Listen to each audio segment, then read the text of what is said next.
தாய் தமிழ் உறவுகளுக்கு வணக்கம். உதயநிதி நிகழ்ச்சி பெண் மரணம் என்ற தலைப்பில் இந்த காணொளியை காண்கிறோம்.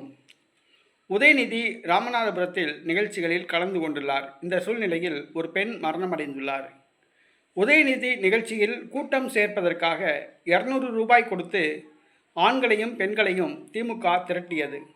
200 ரூபாய்க்கு ஆசைப்பட்டு பரமக்குடி பாலன் நகரை சார்ந்த லதா என்ற பெண்மணி உதயநிதி கலந்து கொள்ளவிருந்த நிகழ்ச்சிக்கு அழைத்து வரப்பட்டிருந்தார். அப்பொழுது திமுக பிரமுகர் ஒருவர் உதயநிதியை வரவேற்பதற்காக காத்திருந்தார். அவருடைய கார் மோதியதில் லதா சம்பவ இடத்திலேயே பலியாகினார். உதயநிதி நிகழ்ச்சியில் ஒரு பெண் மரணமடைந்தது அனைவருக்கும் அதிர்ச்சியை கொடுத்துள்ளது.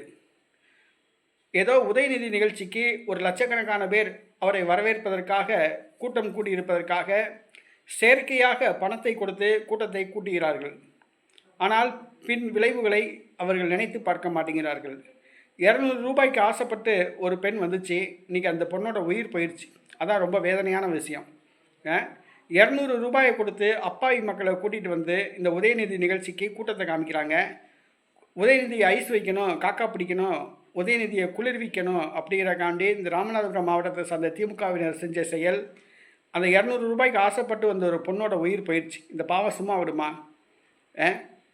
நீங்கள் வந்தீங்கன்னா நிகழ்ச்சியை நடத்திட்டு போனீங்கன்னா போக வேண்டியது தானே. எதுக்கு 200 ரூபாயை கொடுத்துட்டு கூட்டத்தை கூட்டி திரட்டுறீங்க?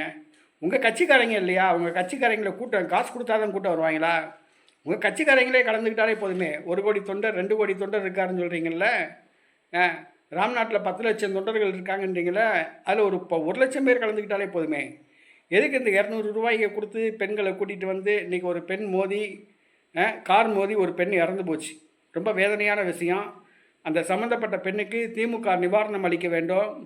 50 லட்ச ரூபா நிவாரணம் கொடுக்கணும். இல்லாவிட்டால் கடுமையான விளைவுகளை போராட்டத்தை திமுக சந்திக்க வேண்டியது இருக்கும் என்று எச்சரிக்கிறோம்.